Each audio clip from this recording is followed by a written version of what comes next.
Hello everyone, welcome back to the channel. So आज हम class 12 Hindi आरोह बुक के चैप्टर नंबर 6 उषा, जिसके लेखक है शमशेर बहादुर सिंह, पढ़ने जा रहे हैं। तो सबसे पहले हम लेखक का परिचय देखेंगे, फिर उषा चैप्टर का मेन पॉइंट्स, उसके बाद हम समरी देखेंगे। ओके, तो शमशेर बहादुर सिंह का जन्म 13 जनवरी सन 1911 को देहरादून उत्तर प्रदेश में हुआ था, अब उत्तराखंड में। ओके, और उनकी प्रकाशित रचनाएं हैं कुछ कविताएं, कुछ और कविताएं।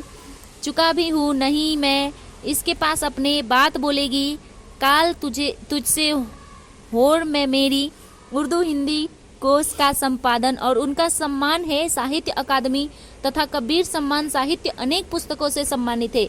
और उनकी निधन है सन 1993 अहमदाबाद में। तो आइए हम अब चैप्टर के मेन पॉइंट्स देखते हैं। तो प्रस्तुत कविता उषा सूर्योदय यानी सनराइज होता है ना, उसके ठीक पहले के पल परिवर्तित प्रकृति का शब्द चित्रण है। शमशेर ऐसे बिंब धर्मी कवि है जिन्होंने प्रकृति की गति को शब्दों में बांधने का अद्भुत प्रयास किया है। यह कविता भी इसका उदाहरण प्रस्तुत करती है।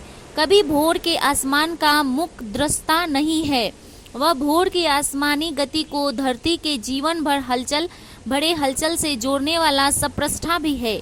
इसीलिए वह सूर्योदय के साथ एक जीवंता परिवेश की कल्पना करता है, और जो गांव की सुबह से जुड़ता है वह सिल है, राख से लिपा हुआ चौका और है सलेट की कालीमा पर चाक से रंग मलते अदृश्य बच्चों के नन्हे हाथ। यह एक ऐसे दिन का शुरुआत है जहां रंग है, गीत है और भविष्य की उजास है, और है हर कालीमा की चीर कर आने का एहसास कराती उषा। तो आइए अब हम इस चैप्टर का उषा कविता का समरी देखते हैं। तो उषा मतलब सूर्य के निकलने का ठीक पहले का दृश्य। ओके, तो मैं 4-5 लाइन पोएम का पढ़ूंगी, उसके बाद मैं आपका इसका व्याख्या करके बताऊंगी। ओके, तो आइए कविता के मैं 3-4 लाइन पढ़ती हूँ। प्रातः नभ था बहुत नीला, शंख जैसे भोर का नभ, राख से पीला चौका अभी गीला पड़ा है। तो यहाँ पे प्रस्तुत पंक्ति में कवि को प्रातःकालीन यानी भोर के समय का आकाश बहुत गहरा नीला दिखाई दे रहा है, जो उन्हें किसी नीले पंख के समान प्रतीत हो रहा था। अर्थात आकाश में छाई गहरी नीलिमा कवि को किसी नीले पंख के भांति ही प्रतीत हो, वो सुंदर दिखाई दे रहा था। धीरे धीरे प्रातःकालीन आसमान गहरे नीले से गहरा सलेटी होने लगा। स्लेट का कलर होता है ना, जो हम बचपन में स्लेट और पेंसिल से लिखते हैं ना, वो वाला।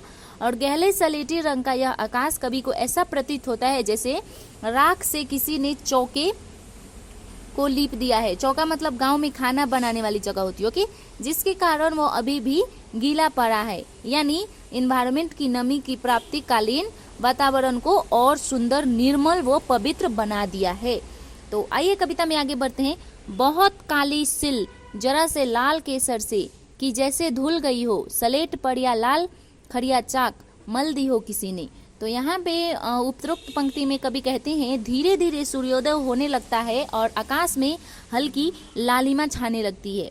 अब सलेटी रंग में सूर्य की लालिमा का लाल रंग मिला आकाश कवि को ऐसा प्रतीत होता है जैसे कि किसी ने काले सिल यानी मसाला पीसने का पत्थर होता है ना, जिसमें मसाला पीसते हैं, उस पे लाल केसर पीस कर उसे धो दिया गया हो। यानी कवि को उस वक्त आकाश लाल केसर से धुले हुए उस काले सिल के समान दिखाई देता है, जिनको धोने के बाद भी उनका केसर का हल्का लाल रंग रह जाता है। अपनी इस बात को कवि एक और उदाहरण के जरिए समझाते हैं।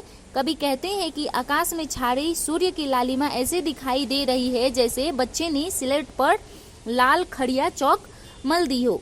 ओके, तो आइए अब हम और कविता में आगे बढ़ते हुए। नील जल में या किसी की गौर झिलमिल दे जैसे हिल रही हो, और जादू टूटता है इस उषा का अब सूर्योदय हो रहा है।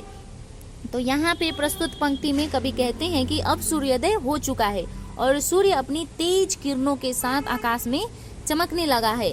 इसी के साथ आकाश में धीरे धीरे गहरा नीला सलेटी व लाल रंग भी गायब हो चुका है, और अब आकाश एकदम निर्मल, स्वच्छ, सुंदर व नीला दिखाई दे रहा है। तो आप लोगों को पता है जब सनराइज होता है तो सूर्य कैसे दिखता है, एकदम आसमान लाल लाल हो जाते हैं, सूर्य भी लाल होता है, उसको हम अपनी आंखों से अच्छे से आसानी से देख सकते हैं, राइट। तो वही पे यहाँ पे कवि बताना चाहते हैं हमको। उपरोक्त पंक्ति में कवि कहते हैं कि सूरज की किरणें इस वक्त ऐसे दिखाई दे रही है जैसे किसी युवती की गोरी काया यानी शरीर ओके, इस निर्मल नीले जल में झिलमिला रही है। यहाँ पर कवि ने नीले आकाश की तुलना नीले जल से और सूरज की किरणें की तुलना गोरी युवती से की है। कवि आगे कहते हैं कि आसमान में चढ़ते सूरज के साथ साथ सम्मोहित कर देने वाले प्रातःकालीन आकाश का जादू भी धीरे धीरे खत्म हो रहा है, क्योंकि सूर्योदय हो चुका है। तो यहाँ पे हमारा चैप्टर उषा खत्म होता है। उम्मीद करती हूँ आपको ये वीडियो पसंद आ रहे हैं। अगर वीडियो पसंद आ रहे हैं तो वीडियो को लाइक करें, चैनल को सब्सक्राइब करें। मैं मिलती हूँ आपसे नेक्स्ट वीडियो में। Till then bye bye, see you, take care.